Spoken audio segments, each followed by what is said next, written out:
খাজা বাবা কইছে আমি খাজা গরিবেন যদি বাম হাতের কায় আঙ্গুল দিয়া যাইয়া কারবালায় খোসা দেই পানির ফোয়ারা উঠবে, পানির নহর বইব। আর আমি ইমাম হুসাইন আলাইহিস সালামের গুলামেরও গুলাম।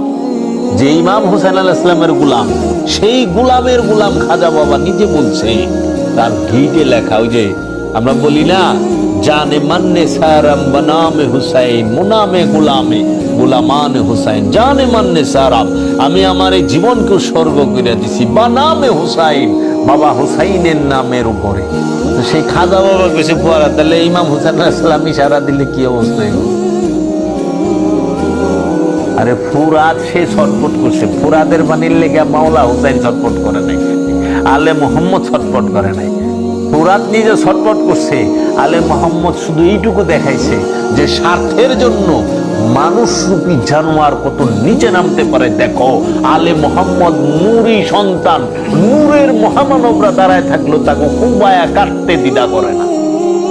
স্বার্থ এমন জিনিস, স্বার্থটা ছেড়ে দিবা। নূরকে, নূরে মোহাম্মদকে, তৈয়ব তাহিরকে, তাহারাত যাকে আল্লাহ নিজে বলছে রসুলের পরিবার হচ্ছে তৈয়ব আর তাহেরা, তৈয়ব আর তাহেরা কুবায়া কাটতে দ্বিধা করে নাই কে?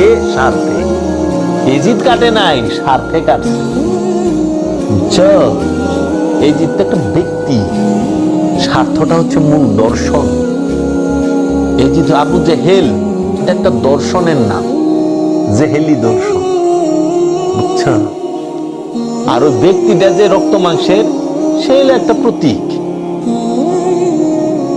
আমরা কখনো ব্যক্তি ওহাবির বিরোধী না, আমরা কখনো আলেমের বিরোধী না, আমরা হলো ওহাবি দর্শন বিরোধী।